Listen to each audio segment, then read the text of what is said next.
सिद्धानम् नमो आयरीयाणम् नमो उवज्झायाणम् नमो लोये सवसानम्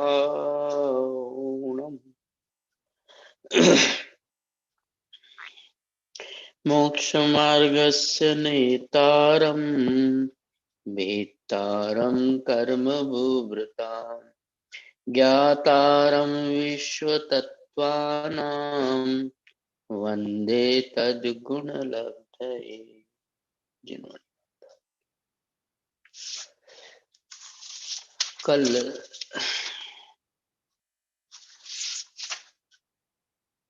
आकाशादेक द्रव्याणि इसकी अंतिम पंक्ति तक हो गया था। ये अंतिम पंक्ति में द्रव्यापेक्षया एकत्व ख्यापनार्थम द्रव्य ग्रहणम, ये जल्दी जल्दी पढ़ लिया था। ये द्रव्य की अपेक्षा से एकत्व है, ये बात समझाने के लिए द्रव्य की ये जो एक शब्द है वो द्रव्य की अपेक्षा से है। पहली बात है, द्रव्य की अपेक्षा से का क्या मतलब कि एकत्व ख्यापनार्थम, कि आकाश तक ये जितने भी द्रव्य हैं वो एक एक हैं, ऐसा बताने के लिए सूत्र में एक शब्द दिया गया है। क्षेत्रापेक्षया मतलब यहां ये कह रहे हैं कि क्षेत्र की अपेक्षा से असंख्येयत्व अनंतत्व, कि द्रव्य की संख्या की अपेक्षा से द्रव्य द्रव्य क्षेत्र काल भाव होते हैं ना, तो उसमें से द्रव्य की अपेक्षा से ये बात समझना, क्षेत्र की अपेक्षा से यहाँ ये बात नहीं है कि क्षेत्र की अपेक्षा, क्षेत्र की क्षेत्र भाव आदि अपेक्षा, क्षेत्र है, काल है, भाव है, इनकी अपेक्षा से असंख्येयत्व अनंतत्व विकल्प योः इष्टत्वात् न जीव पुद्गलवत् एषां बहुत्वम् इति, कि जो धर्म अधर्म आकाश, ये जो तीन द्रव्य हैं ये संख्या की अपेक्षा से ही एक एक समझना,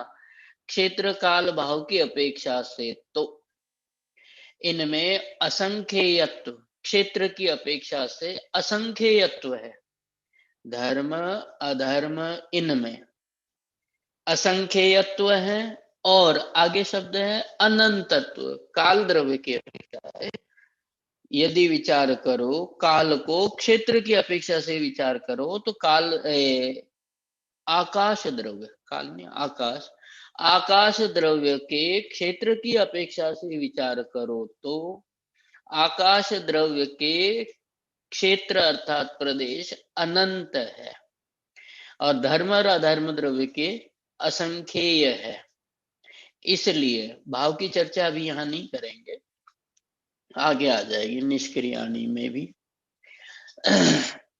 दोबारा मैं अपने हिसाब से दोबारा विचार करते हैं इस पर कि द्रव्य अपेक्षया एकत्व ख्यापनार्थ, मूल बात यह है कि आकाशादेक द्रव्यानि में इस सूत्र में एक शब्द द्रव्य की अपेक्षा से है, द्रव्यों की संख्या की अपेक्षा से, और द्रव्य के क्षेत्र और भाव आदि की अपेक्षा से एकत्व मत समझना, क्योंकि धर्म अधर्म द्रव्य क्षेत्र की अपेक्षा से असंख्यात है, आकाश द्रव्य क्षेत्र की अपेक्षा से अनंत है।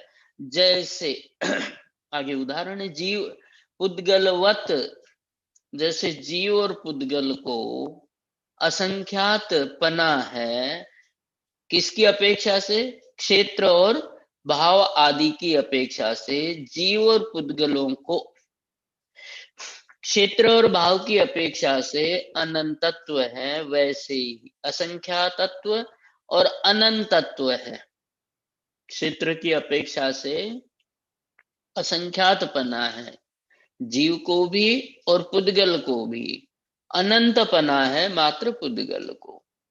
तो ऐसे ही जीव पुद्गलवत, जीव और पुद्गल की तरह।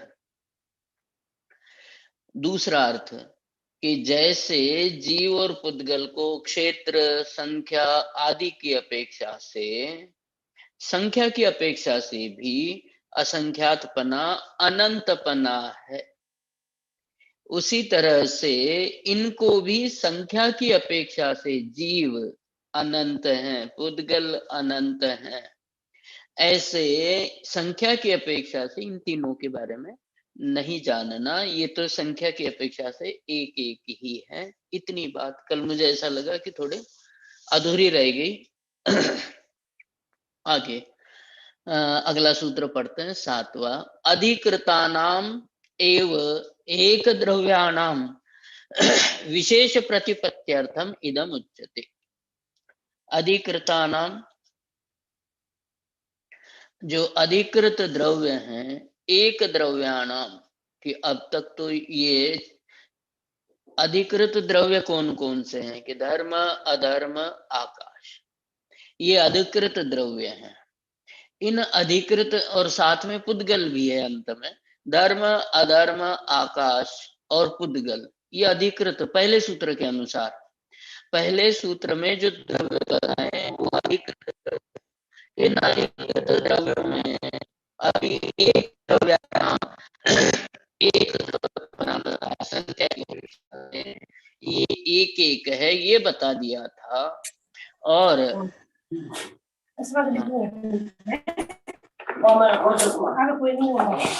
भाई साहब आपकी आवाज बीच में मतलब कट रही थी, आप वापस से रिपीट कर दीजिए। एक सेकंड ना, मैं गेट भी खोलता हूँ, शायद उसकी वजह से हो रहा हो।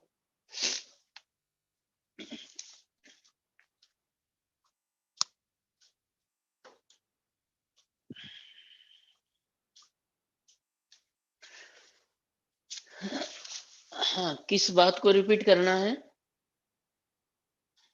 अधिकृत। हाँ जी भाई साहब। अच्छा, अधिकृतानाम, अधिकृत द्रव्य। पहले सूत्र में जो द्रव्य बताए, जीव, जीव, धर्म, अधर्म, आकाश और पुद्गल, ये चार द्रव्य इस अधिकार में बताए हुए हैं। मतलब अभी जो प्रकरण चल रहा है उसमें, पांचवा अधिकार मत समझना। ये द्रव्य जो है अधिकृत द्रव्य, अधिकृतानाम, अधिकृतानाम का अर्थ समझ में आ गया? अब आवाज सही आ रही है? जी भाई साहब। जीव, फिर वही शब्द मुंह में आता है, जीव, धर्म, अधर्म, आकाश और पुद्गल, ये अधिकृतानाम, अधिकृत द्रव्य है। इनकी ही चर्चा चल रही, इन्हीं का अधिकार है, इन्हीं का प्रकरण है। उनमें से एक द्रव्याणाम शेष प्रतिपत्त्यर्थम, एक द्रव्याणाम का मतलब आकाशादेक द्रव्याणि, धर्म, अधर्म और आकाश, एक द्रव्याणाम, ये जो है ये एक एक द्रव्य है, ऐसा बताया था। एक वाक्य ये बना लेना, एक द्रव्याणाम तक। अब इन्हीं अधिकृत द्रव्यों के, मतलब धर्म, अधर्म, आकाश के विशेष प्रतिपत्त्यर्थम, विशेष ज्ञान के लिए अगला सूत्र कहते हैं। पहले सूत्र में क्या बताया और अगले सूत्र में क्या बताएंगे? कि पहले सूत्र में ये बताया कि धर्म, अधर्म, आकाश ये एक एक द्रव्य है, संख्या में एक है। धर्म एक, अधर्म एक, आकाश भी एक, ये ध्यान रखना यहाँ पर, क्योंकि लोकाकाश और अलोकाकाश ऐसे दो भेद करते हैं।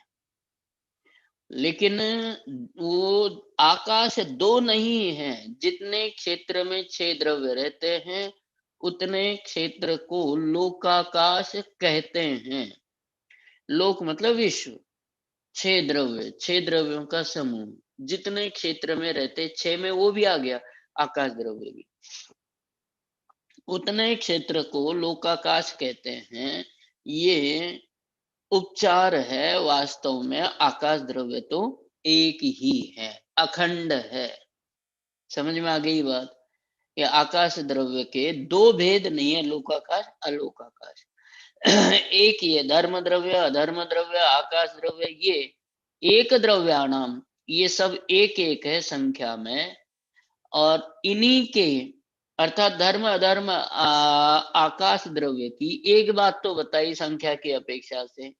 अब विशेष प्रतिपत्त्यर्थम, उन्हीं के विशेष ज्ञान के लिए, प्रतिपत्त्यर्थम ज्ञानार्थम, विशेष ज्ञान के लिए, इदम मतलब अगला सूत्र, अग्रिमम सूत्रम उच्यते, अगला सूत्र कहते हैं। क्या कहते हैं? कि निष्क्रियाणि च, ये जो द्रव्य हैं एक संख्या में तो एक एक है, साथ में ये निष्क्रिय भी है। आकाशादेक द्रव्याणि, ये एक एक है, ये तो समझ लिया। साथ में ये भी समझ लेना कि निष्क्रियाणि च, ये जो द्रव्य हैं धर्म अधर्म और आकाश, ये द्रव्य निष्क्रिय भी है। निष्क्रियाणि च, निष्क्रिय भी है। अब वही बात सहज ही प्रश्न उठता है कि निष्क्रियाणि च, निष्क्रिय बता रहे हो तो निष्क्रियाणि च का अर्थ क्या हो गया? निष्क्रांता क्रिया यस्मात् इति, जिसमें क्रिया निकल गई मतलब पहले थी अब निकल गई, ऐसा अर्थ नहीं। जिसमें क्रिया कभी थी ही नहीं, क्रिया कभी जिसमें आई नहीं, निष्क्रियाणि च, ये निष्क्रिय है। तो क्रिया किसे कहते हैं? क्रिया की परिभाषा क्या है? क्रिया की परिभाषा क्या है कि देश से देशांतर की प्राप्ति को कराने वाली जो है उसे क्रिया कहते हैं। क्या है? कि देश से देशांतर को प्राप्त जो कराती है उसे क्रिया कहते हैं। ये क्रिया का यहाँ इस सूत्र में अर्थ है। एक क्षेत्र से दूसरे क्षेत्र में पहुंचाने वाली, प्राप्त कराने वाली जो है उसे क्रिया कहते हैं। किसको? कि द्रव्य से, द्रव्य को, ऐसा अर्थ करना कि किसी द्रव्य को एक क्षेत्र से दूसरे क्षेत्र में पहुंचाने वाली, द्रव्य को एक क्षेत्र से दूसरे क्षेत्र को प्राप्त कराने वाली, ऐसा अर्थ भी कर सकते हैं। कि आप भाव समझ गए कि एक क्षेत्र से दूसरे क्षेत्र में जाना ये क्रिया है सरल भाषा में। अब उसको संस्कृत में पढ़ना है।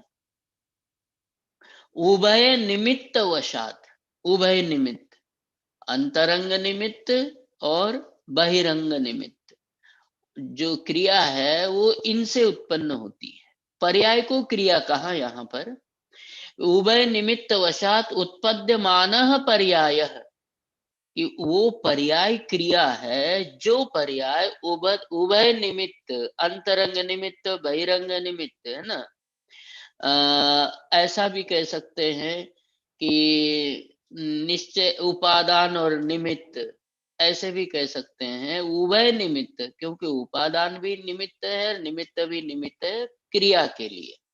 लेकिन कठिनाई में न घुस करके सरल भाषा में उभय निमित्त वशात, अंतरंग निमित्त बहिरंग निमित्त के वशात, कारण से, अथवा से अर्थ कर सकते वशात का, कि अंतरंग और बहिरंग निमित्तों से उत्पद्यमान, उत्पद्यमान पर्याय, पर्याय को, जो पर्याय द्रव्यस्य, द्रव्य को अर्थ करना षष्ठी विभक्ति होते हुए भी, द्रव्य को देशांतर प्राप्ति हेतु एक देश से दूसरे देश, देश का मतलब क्षेत्र, यहाँ पर एक क्षेत्र से दूसरे क्षेत्र तक पहुंचाने की प्राप्ति, पहुंचाने का हेतु मतलब कारण है, उसे क्रिया कहते हैं।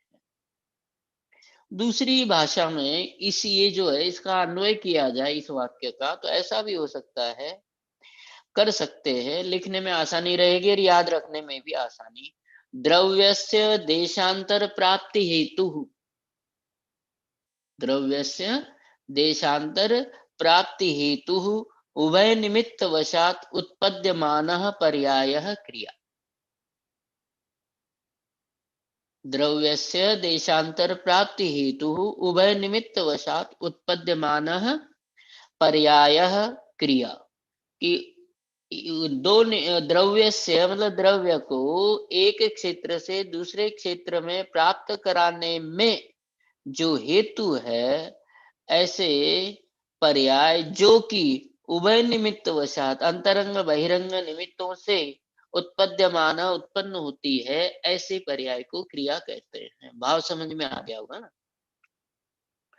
तस्या निष्क्रांतानि, वो जो है निकल गई, तस्याः निष्क्रांतानि निष्क्रियाणि, वो क्रिया इनमें से निकल गई। निकल गई का अर्थ ऐसा मत समझना कि कोई व्यक्ति हमारे घर आया था और उसके बारे में किसी दूसरे ने पूछा कि वो कहाँ गए, वो है क्या, कि नहीं साहब वो तो निकल गए। बात समझ में आ गई कि पहले थे अब निकल गए, ऐसा अर्थ यहाँ पर नहीं है। अनादिकाल से ऐसी क्रिया, एक क्षेत्र से दूसरे क्षेत्र में पहुंचने वाली क्रिया, मतलब पहुंचाने वाली जो पर्याय है, ऐसी पर्याय धर्म अधर्म आकाश द्रव्य में कभी थी ही नहीं, आज भी नहीं और भविष्य में भी नहीं होगी। इसलिए ये द्रव्य तीनों ही धर्म अधर्म आकाश निष्क्रियाणी, निष्क्रिय है, निष्क्रिय है। अब यहाँ एक प्रसंगवश ये बात भी समझ लेना कि काल द्रव्य भी क्षेत्र की अपेक्षा से एक जगह से दूसरे जगह नहीं जाता, वो भी निष्क्रिय है। आगे बताएंगे, सारी बातों का खुलासा तो हुआ है। तस्याहा निष्क्रांतानि, वो निकल गए, निकल गई का भाव समझ में आ गया। अत्र च उद्यते, अब यहाँ कहते हैं प्रश्न है, ये समझने लायक प्रश्न, मतलब पूरी जिनवाणी वैसी है लेकिन थोड़ा सा विशेष हो तो ऐसा लगता है कि ये समझने लायक है।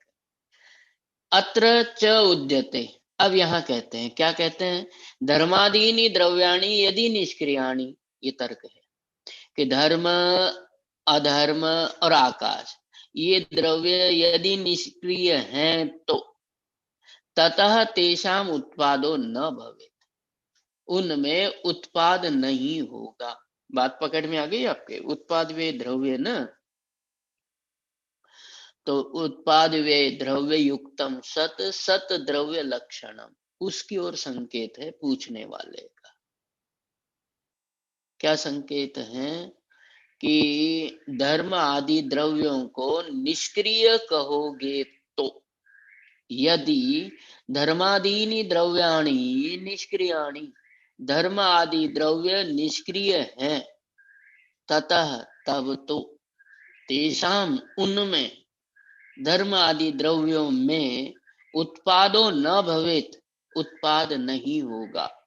उत्पाद व्यय द्रव्य तीन न, उत्पाद व्यय द्रव्य युक्तम सत, सत द्रव्य लक्षणम, वो उत्पाद लेना यहाँ पर कि वो उत्पाद इनमें नहीं होगा, क्योंकि क्रिया पूर्वक को ही, तर्क समझना कि क्रिया पूर्वक को ही घटादीनाम उत्पादो दृष्ट, क्रिया पूर्वक ही घट आदि का, आदि में उत्पाद देखा जाता है, या घट आदि का उत्पाद देखा जाता है।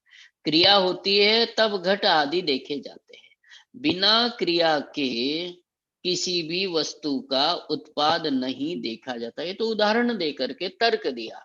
क्या तर्क दिया कि कोई भी उत्पाद होता है तो वो उत्पाद क्रियापूर्वक ही होता है। यदि इन द्रव्यों को निष्क्रिय मानोगे तो इन द्रव्यों को निष्क्रिय मानोगे तो इन द्रव्यों में उत्पाद व्यय द्रव्य वाला उत्पाद तो होगा ही नहीं।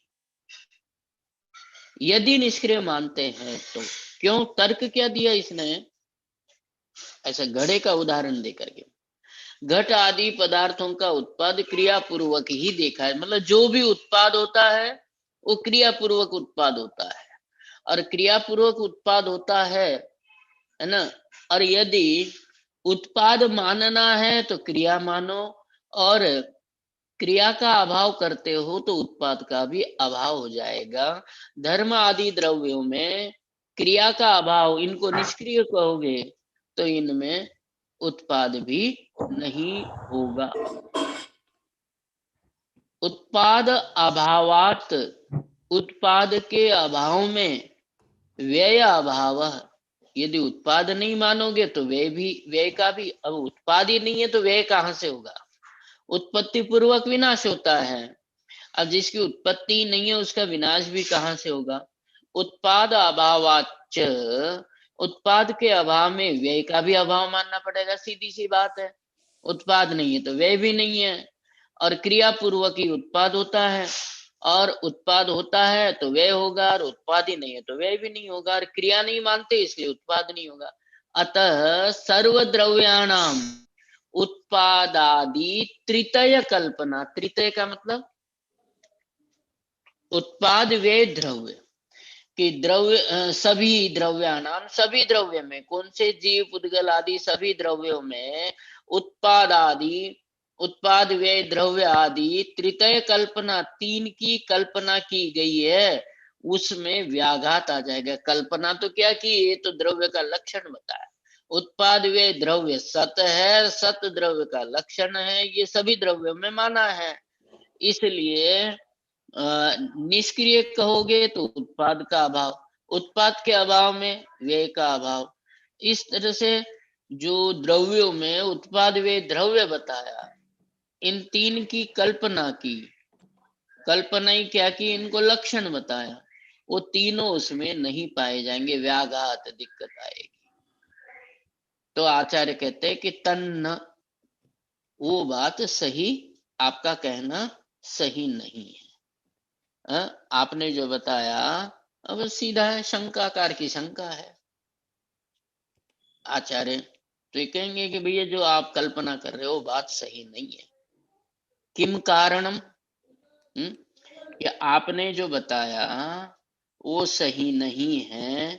क्यों सही नहीं है, कि किम कारणम अन्यथा उपपत्ते है। ये अन्यथा उपपत्ति का अर्थ समझ लेना, कि वो जो उत्पाद है वो दूसरे प्रकार का है। साहब हम तो एक ही प्रकार का समझते हैं। किम ये बताया ना पहले, देखो दोबारा शब्द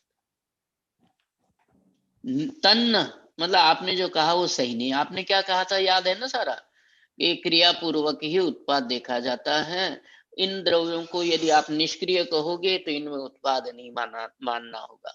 उत्पाद नहीं मानोगे तो व्यय का भी अभाव हो जाएगा, और उत्पाद और व्यय नहीं है तो ये जो द्रव्य को तृतीयत्व प्राप्त होता है, उत्पाद व्यय द्रव्यपना प्राप्त होता है, ये उत्पाद व्यय द्रव्य इनको कहा गया है, ये द्रव्य के लक्षण बताए हैं। उत्पाद व्यय द्रव्य प्रत्येक पदार्थ में होता है, ऐसा जो माना गया उसमें दिक्कत आएगी।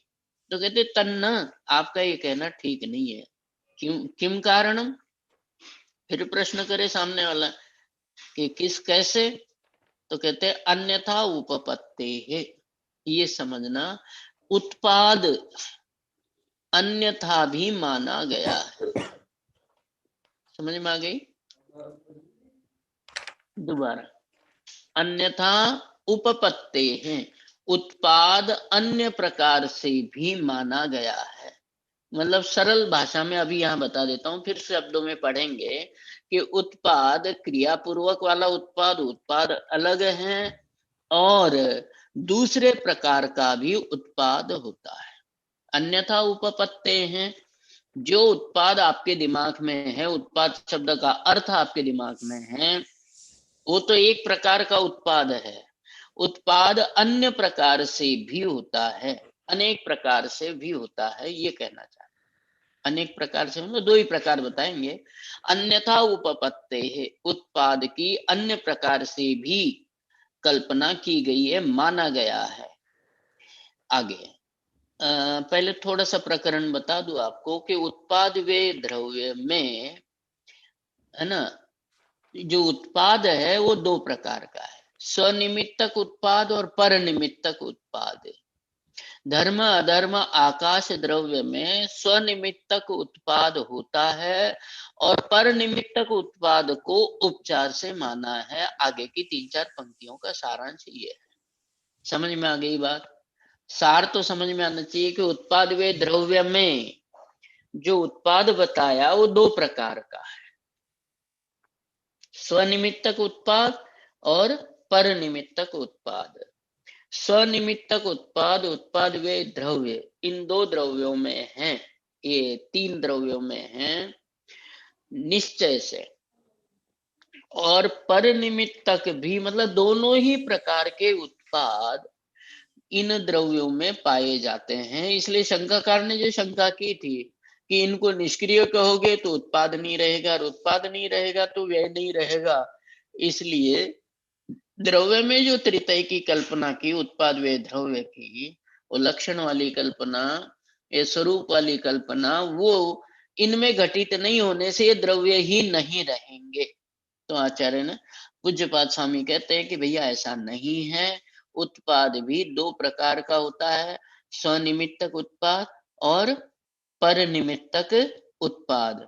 धर्म अधर्म आकाश द्रव्यों में स्वनिमित्तक उत्पाद पाया जाता है, नियम से, निश्चय से, यथार्थ में, और परनिमित्तक उत्पाद का उपचार किया जाता है।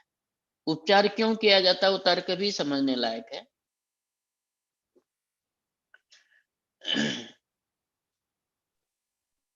क्रिया निमित्त उत्पाद अभावे अपि, देखो क्या लिखा है, क्रिया निमित्तक उत्पाद इनमें नहीं पाया जाता। तो सरल सा अर्थ ये समझना कि क्रिया निमित्तक उत्पाद कौन सा है कि एक क्षेत्र से दूसरे क्षेत्र में जाने वाला या द्रव्य को जो ये कहा जाता है कि यहां था वहां पहुंच गया, क्षेत्र से क्षेत्रांतर हो गया। जैसे संसार में जीव सर्वत्र भटकता है, अभी मध्यलोक में था, मोक्ष हो गया, निर्वाण हो गया, तो जो जीव द्रव्य है लोकाकाश के अंत में पहुंच गया, क्षेत्र से क्षेत्रांतर हो गया। ऐसा जो किया कहा जाता है वो उत्पाद, क्षेत्र से क्षेत्रांतर वाला उत्पाद, क्रिया निमित्तक उत्पाद धर्म अधर्म आकाश द्रव्यों में नहीं। फिर पढ़ते संस्कृत, क्रिया निमित्त उत्पाद अभावे अपि, क्रिया निमित्तक उत्पाद के अभाव में भी एशाम धर्मादि नाम, इन धर्म आदि द्रव्यों में अन्यथा उत्पाद कल्पते, दूसरे प्रकार के उत्पाद की कल्पना की जाती है, मतलब दूसरे प्रकार का उत्पाद पाया जाता है। धर्म अधर्म आकाश द्रव्यों में क्रिया निमित्तक उत्पाद नहीं होने पर भी अन्य प्रकार का उत्पाद पाया जाता है। क्रिया निमित्तक उत्पाद इनमें नहीं है। क्षेत्र से क्षेत्रांतर को क्रिया कहा गया है, यहाँ पर ये ध्यान रखना कि क्षेत्र को से क्षेत्रांतर को यहाँ क्रिया कहा गया, और क्षेत्र से क्षेत्रांतर वाली क्रिया इनमें नहीं है। और जो आपने ये कहा कि क्रिया पूर्वक उत्पाद होता है, वो क्रिया पूर्वक उत्पाद अर्थात क्षेत्र से क्षेत्रांतर वाला उत्पाद वो इन 3 द्रव्यों में नहीं है। दूसरे प्रकार का उत्पाद इन 3 द्रव्यों में है, इसलिए उत्पाद है तो व्यय है, द्रव्य है, कोई दिक्कत नहीं आएगी। तद यथा, पहले समझा रहे, द्विविध उत्पाद, उत्पाद दो प्रकार का होता है, स्वनिमित्त पर प्रत्ययश्च, प्रत्यय का अर्थ निमित्त ही होता है, इसलिए यहाँ पर प्रत्यय का अर्थ श्रद्धान होता है, प्रत्यय का अर्थ विश्वास भी होता है, लेकिन यहाँ प्रत्यय का अर्थ जो तीसरा या और अनेक अर्थ है उनमें से निमित्त अर्थ लेना। स्वनिमित्त पर निमित्त च, ऐसा अर्थ भी आप मतलब लिख भी सकते, कर भी सकते हैं, करना चाहिए कि आसानी रहेगी। स्वनिमित्तक क भी जोड़ दो इसमें कि उत्पाद दो प्रकार का, स्वनिमित्तक पर निमित्तक, दो प्रकार का उत्पाद होता है। अब स्वनिमित्त तावद, अब स्वनिमित्तक उत्पाद किसे कहते हैं? अनंतानाम अगुरु लघु गुणानाम आगम प्रामाण्यात अभ्युप गम्यमानानाम षट स्थान पतितया वृद्ध्या हन्या च प्रवर्तमानानाम स्वभावात् एतेषाम उत्पादो व्ययश्च, इसको तो स्वनिमित्तक उत्पाद कहा है। संस्कृत में दोबारा फिर पढ़ेंगे कि षड गुणी हानि वृद्धि रूप उत्पाद, उसको स्वनिमित्तक उत्पाद कहा। अगुरु लघु गुण के निमित्त से प्रत्येक द्रव्य में षडगुणी हानि वृद्धि होती रहती है, और वो जो षडगुणी हानि वृद्धि अविभागी प्रतिच्छेदों में निरंतर होती रहती है ना। उन अविभागी प्रतिच्छेदों में उत्पाद भी और व्यय भी, कभी हानि होती है कभी वृद्धि होती है। वृद्धि हो तो उत्पाद, हानि हो तो व्यय, एक अर्थ तो ये किसी अविभागी प्रतिच्छेद का उत्पाद और उसी का विनाश, दोनों प्रकार पकड़ में आ गए। अविभागी प्रतिच्छेदों की वृद्धि हो गई तो उत्पाद हो गया, कमी हो गई व्यय हो गया।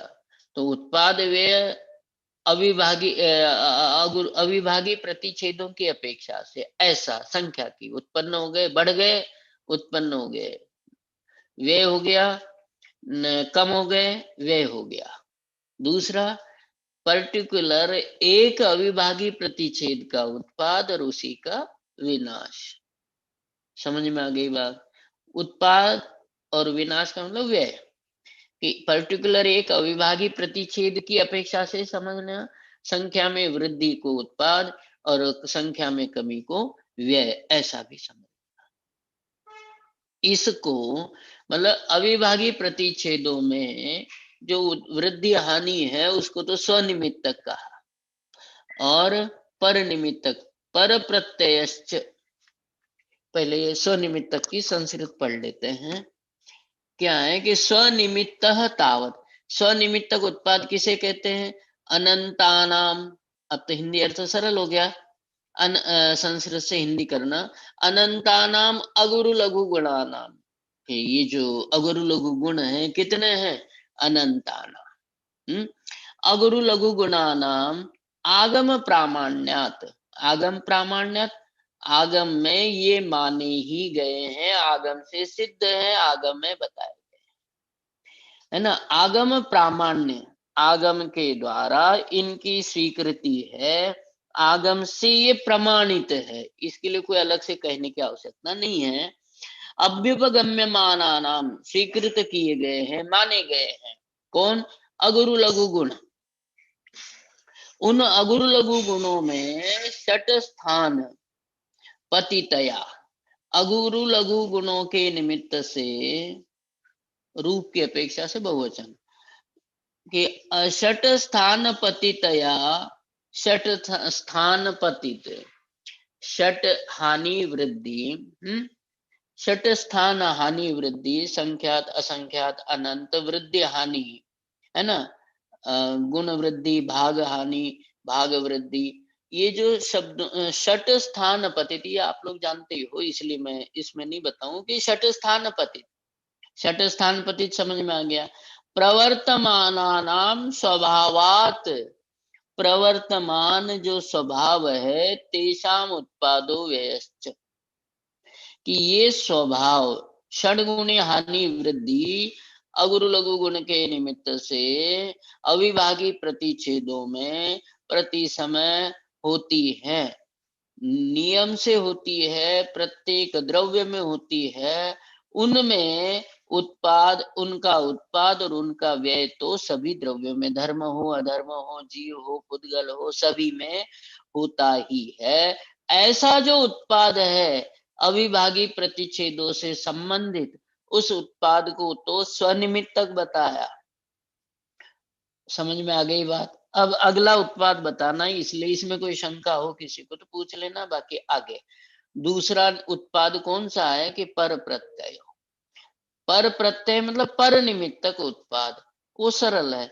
अश्वादि गति स्थिति अवगाहन हेतुत्वात् क्षणे क्षणे तेषां भवेत् हेतुत्वम् अपि भिन्नम इति पर प्रत्यय अपेक्षा उत्पादो विनाशश्च व्यवह्रियते। बड़ी पंक्ति हो गई है। पर प्रत्यय सरल है ये वैसे तो। पर प्रत्यय मतलब पर निमित्तक उत्पाद। अब तक स्वनिमित्तक उत्पाद की बात की थी। पर निमित्तक उत्पाद क्या है कि अश्वादि, अश्वादि घोड़े आदि। अश्व मतलब घोड़ा, ये उदाहरण समझ लो, आदि में तो घटाते रहना। जैसे घोड़ा गति करता है, चलता है, स्थिति रुक जाता है, रुकने के बाद उसी जगह कुछ समय तक अवगाहन आराम करता है, चलता है, चलने के बाद थक जाए तो रुक जाए और वहीं पर आराम भी करे। क्षणे क्षणे तेषाम भेदात, क्षण क्षण में उसमें तरह तरह की क्रियाएं, क्षण क्षण में थोड़े थोड़े समय में उनमें ऐसी क्रियाएं होती है।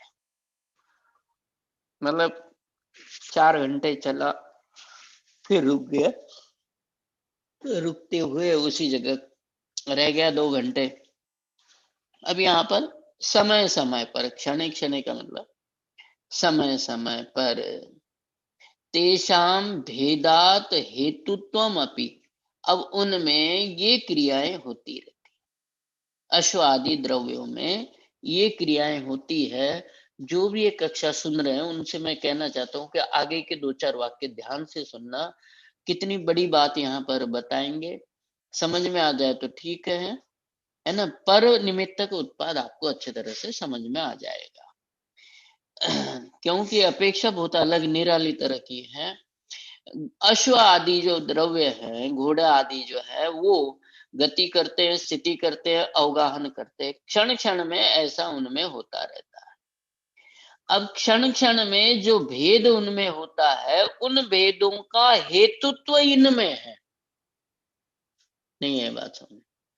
उनके भेदों का हेतुत्व इनमें है, मतलब धर्म अधर्म आकाश द्रव्य में है। नहीं आई बात समझ में? नहीं आई होगी, दोबारा बताता हूं। घोड़ा चल रहा है, धर्म द्रव्य निमित्त है। घोड़ा ठहर गया, अधर्म द्रव्य निमित्त है। घोड़ा रुक गया, आकाश द्रव्य निमित्त है, हेतु है, निमित्त है। अब कहना क्या चाहते हैं, जिसकी वजह से मैंने आपको कहा ध्यान देना, कि ये धर्म आदि द्रव्य घोड़े आदि की गति में निमित्त होते हैं, स्थिति में निमित्त होते हैं, अवगाहन में निमित्त होते हैं। अब ये वाक्य याद करके ध्यान से सुन लेना कि अश्व आदि की गति में, अश्व आदि की स्थिति में, अश्व आदि के अवगाहन में प्रति समय में भेद है, फर्क है। भेद का मतलब फर्क है। गति से बात समझ में आ जाएगी कि घोड़ा जब उसने चलना शुरू किया तो धीरे धीरे चला, अगले क्षण उसने अपनी गति बढ़ाई और अगले क्षण उसने और गति बढ़ाई चलने की, फिर अगले क्षण वो दौड़ने लगा, दौड़ने में और अगले क्षण और तेज दौड़ने लगा, ऐसे घोड़े में क्षण क्षण में गति का बदलाव हुआ। अब गति में निमित्त कौन, आपसे पूछ रहा हूं, तो आप बताओगे धर्मद्रव्य। अब उस गति में निमित्त तो है धर्मद्रव्य, गति में बदलाव हुआ है घोड़े में। गति में जो बदलाव किया वो घोड़े ने किया खुद, और निमित्त कौन रहा, कि धर्मद्रव्य रहा। अब बदलाव हुआ घोड़े में, निमित्त है धर्मद्रव्य में। वे घोड़े के क्षण क्षण की गति के निमित्त से, मतलब उसके आधार से, निमित्त मतलब आधार से, और उस गति में जो निमित्त है वो धर्म द्रव्य है। तो धर्म द्रव्य में ये उपचार किया जाएगा कि घोड़े में जो क्षण क्षण में बदलने वाली गति है, उस गति का निमित्त कौन, कि धर्म द्रव्य। तो ये जो गति में बदलाव आया किससे, कि धर्म द्रव्य से आ गया। कि धर्म द्रव्य से क्यों आ गया, उपचार से आ गया। बदलाव हुआ है घोड़े में, और उपचार किसमें किया, धर्म द्रव्य में। धर्म द्रव्य तो सदाकाल एक जैसा सब जगह विद्यमान है, वो तो आपके दिमाग में है, मेरे दिमाग में भी। लेकिन आचार्य जिस भाषा में कहना चाहते हैं कि घोड़े में गति में बदलाव हुआ, क्षेत्र से क्षेत्रांतर हो गया ना घोड़े का, कि क्षेत्र से क्षेत्रांतर हो गया, उसमें गति में फर्क था, गति में निमित्त धर्म द्रव्य है, इसलिए उस फर्क का निमित्त भी धर्म द्रव्य है, ऐसा उच्चार से कहा जाता है। समझ में आ गया तो शाबाश। ये पर निमित्तक जो व्यवहार है वो उपचार से, पर निमित्तक उत्पाद है वो उपचार से बताया गया। उपचार से का अर्थ क्या है, कि घोड़े में ही गति हुई, घोड़े में ही बदलाव हुआ है, ये तो निश्चय है। उसमें निमित्त धर्म द्रव्य है। घोड़ा ही क्षेत्र से क्षेत्रांतर में गया, एक जगह से दूसरे जगह गया, तो क्षेत्र से क्षेत्रांतर की क्रिया तो हुई घोड़े में, और घोड़े में होने वाली इस क्रिया में निमित्त कौन था, ये धर्म द्रव्य है। तो इस क्रिया को उपचार से धर्म द्रव्य की क्रिया भी कही जाएगी। इस अपेक्षा से पर निमित्तक उत्पाद भी उपचार से धर्म आदि द्रव्य में पाया जाएगा। समझ में आ गई होगी बात, है ना। आगे मूल से पढ़ के देखते हैं एक बार।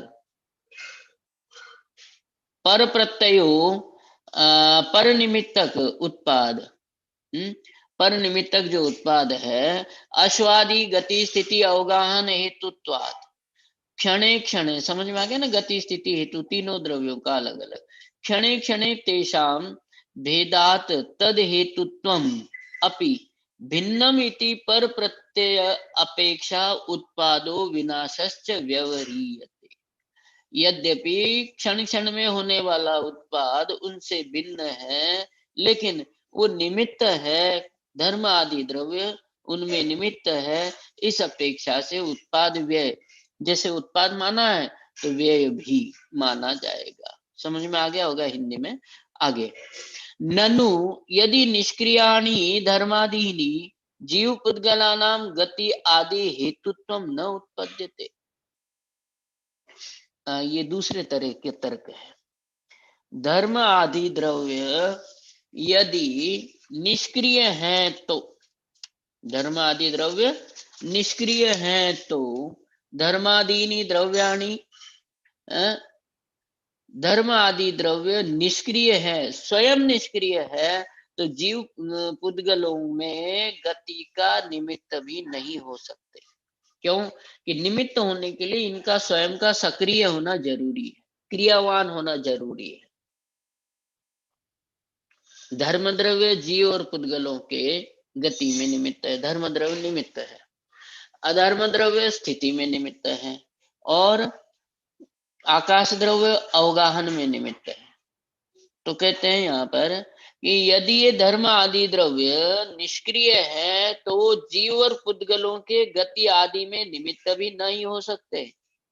यदि निष्क्रियाणि, निष्क्रिय मानते हैं धर्मादीनि, धर्मादि द्रव्यों को, तो जीव पुद्गला नाम, जीव और पुद्गलों के गति आदि में, ये गति आदि में निमित्त नहीं हो सकते। क्यों नहीं हो सकते? क्योंकि ये स्वयं निष्क्रिय है। उदाहरण दिया, जलादीनि क्रियावंती मत्स्यादि नाम, जल क्रियावान होकर के ही मछली के गति निमित्त होता है, नहीं तो नहीं होगा। समझ में आ गई बात? जल आदि क्रियावान होकर के, स्वयं क्रियावान है जल, इसलिए क्रियावान होकर के मछली आदि के गति में निमित्त होता है। ऐसे धर्म आदि द्रव्य क्रियावान होकर के ही जीव और पुद्गलों के गति आदि में निमित्त हो सकते हैं, नहीं तो नहीं। ऐसा यहाँ पर दृष्टानी इति ऐसा देखा जाता है। तो आचार्य कहते हैं न एष दोष, ये कोई दोष नहीं है। अब इसमें खास सारा जोर अगले शब्द पर है, बलाधान। क्या है? बल का आश्रय लेकर बलाधान शब्द है। क्या शब्द है? बलाधान। आगे क्या बताएंगे, पहले हिंदी में बता देता हूं कि इसमें कहते हैं कि बलाधान हो तो कार्य होता है। क्या मतलब समझ में नहीं आया? जैसे उदाहरण दिया कि चक्षु इंद्रिय रूप को ग्रहण करती है, सही है, चक्षु के द्वारा रूप को जाना जाता है। अब सामने रूप है और इधर चक्षु भी है, लेकिन उस व्यक्ति का मन, उस जीव का मन किसी दूसरी जगह लगा हुआ है, तो रूप रूप में है, नेत्र अपनी जगह है, नेत्र से रूप का ज्ञान नहीं होगा।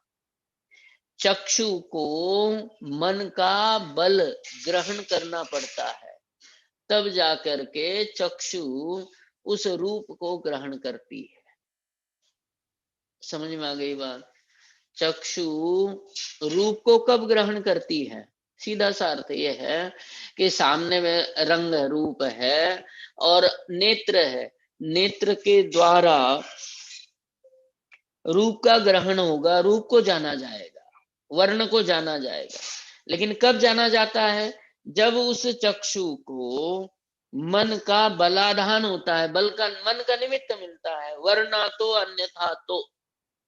सामने रूप है, नेत्र इंद्रिय भी है, लेकिन उस व्यक्ति का मन यदि दूसरी जगह है, तो इंद्रिय और पदार्थ रहते हुए भी पदार्थ का इंद्रिय के द्वारा ज्ञान नहीं होता है। बलाधान, बलाधान निमित्त, निमित्तत्वात् च चक्षुर्वत्। बात समझ में आ गई? बलाधान निमित्तत्वात् चक्षुवत्, कि जैसे चक्षु है उसको मन का बल चाहिए तब, यथा, आगे इसको विस्तार से बता ही रहे, यथा रूप उपलब्धौ चक्षु चक्षु निमित्तम इति न, नहीं तो चक्षु निमित्त नहीं कहलाएगा। जैसे व्याक्षिप्त, व्याक्षिप्त मनस्कस्य अपि भवति, व्याक्षिप्त मन, जिसका मन विक्षिप्त है, मतलब उसका मन किसी और जगह लगा हुआ है, ऐसे अन्य जगह जिसका मन लगा हुआ है, ऐसे व्यक्ति के सामने रूप वाला कोई पदार्थ रख दो और चक्षु भी है और उससे पूछो कि इसका रूप कैसा, उसको ध्यान नहीं रहेगा। कहने का मतलब, जैसे चक्षु इंद्रिय, उसको यदि बल का निमित्त मिलता है, मन का निमित्त मिलता है, मन का बलाधान होता है, तो वो जानता है, मन, चक्षु इंद्रिय जानती है। अन्यथा जिसका मन दूसरी जगह लगा हुआ है, वो चक्षु इंद्रिय होते हुए भी, सामने रूप होते हुए भी, उसके रूप के ग्रहण में चक्षु इंद्रिय निमित्त नहीं होता। उसी तरह से यहाँ भी समझ लेना कि, क्या समझ लेना? यहाँ ये समझ लेना कि जीव द्रव्य, जीव और पुद्गल चलते हैं। अब वो चलते हैं तो चलेंगे, जैसे रूप चक्षु इंद्रिय देखती है, अब चक्षु इंद्रिय देखती है उसी तरह से जीव और पुद्गल चलते हैं। अब चक्षु इंद्रिय देखने में तब समर्थ होती है जब उसको बल का मन का निमित्त मिलता है। उसी तरह से जीव और पुद्गल स्वयं तो चलेंगे, लेकिन धर्म द्रव्य का बलाधान करते हुए चलेंगे, धर्म द्रव्य के निमित्त से चलेंगे, अन्यथा नहीं चल सकते।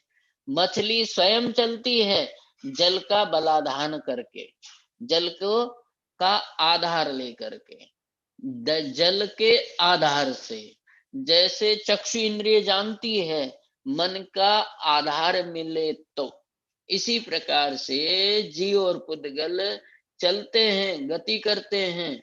ये कैसे कि धर्म द्रव्य के आधार से स्थिति करते हैं, अधर्म द्रव्य के आधार से अवगाहन करते हैं। करते स्वयं आकाश के बलाधान से। समझ में आ गया होगा।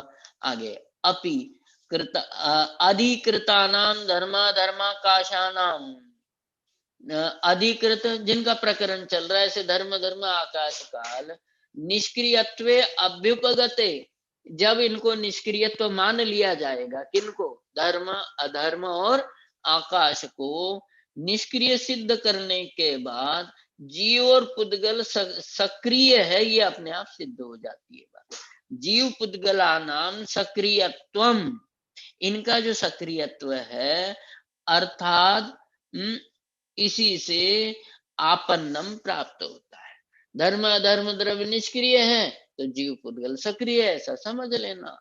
कालस्य अपि, काल के भी सक्रियत्वम इति चेत, काल को भी क्रिया आपको बताया ना, बाद में आएगी बात, वो यहाँ आ गई। काल को सक्रिय मानो तो काल को सक्रिय मान लेना चाहिए, तो क्योंकि वो कहते कि ऐसा नहीं है, काल द्रव्य क्रियावान है, ऐसा समझ जाओ। तो दोनों ही बातें देखो यहाँ पर, काल द्रव्य सक्रिय है भी और नहीं भी है, लेकिन जो सक्रियपना ये कहना चाहते हैं वो सक्रियपना इसमें नहीं है। कालश्च, काल को भी स्वनिमित्तक सक्रियपना तो है, उत्पाद है, लेकिन पर क्षेत्र से क्षेत्रांतर वाला सक्रियपना काल द्रव्य में भी नहीं है। लेकिन यहाँ जवाब क्या दे रहे देखो, कालस्य अपि सक्रियत्वम, जैसे आपने जीव पुद्गल को क्रियावान कहा, वैसे काल भी क्रियावान हो जाएगा। तो कहते हैं नहीं, अनधिकारा, ये तो अनधिकार है, काल द्रव्य को सक्रिय कहना ये भी अनधिकार है। और दूसरा, काल द्रव्य की तो हम चर्चा ही नहीं कर रहे, अभी तो सारा फोकस हमारा धर्म द्रव्य अधर्म द्रव्य आकाश द्रव्य पर है, काल द्रव्य पर तो फोकस ही नहीं है। और उनके साथ जीव पुद्गल आ गए, उनके बारे में बता दिया। काल द्रव्य का तो यहाँ अधिकार ही नहीं है। दूसरा, ये भी अर्थ कर सकते हैं कि भैया ऐसा सोचना तुम्हारी अनधिकार चेष्टा है, ये भी।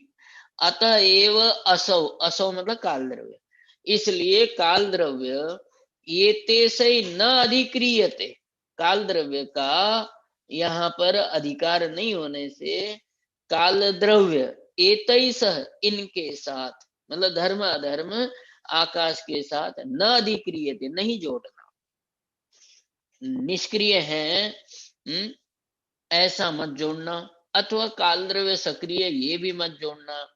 कालस्य सक्रियत्वम, प्रश्न तो सक्रिय के ऊपर है, काल द्रव्य भी सक्रिय है ऐसा समझे तो कि भैया ऐसा सही नहीं है, क्योंकि काल द्रव्य का यहाँ अधिकार ही नहीं है।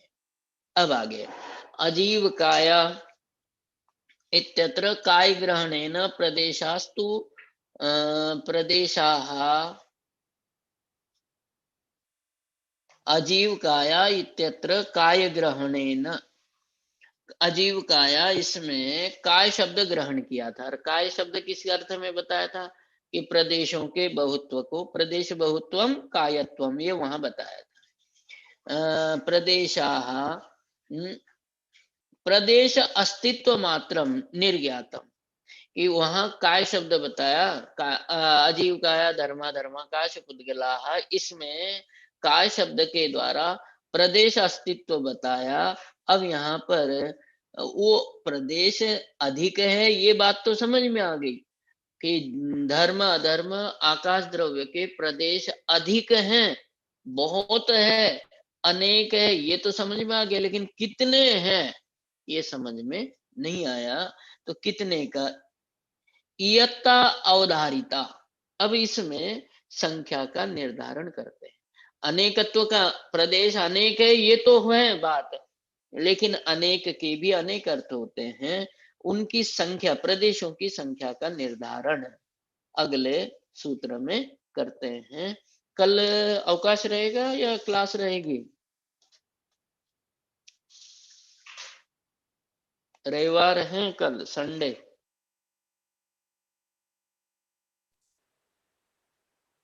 भाई साहब अब जैसा आप बोले ऐसे से अवकाश ही रहता है इतर सभी क्लासों से, नहीं अधिकतर वही, क्लासों से अवकाश ही रहता है। हाँ तो आप देख लो कल क्या रहेगा ये बता दो। जी भाई साहब।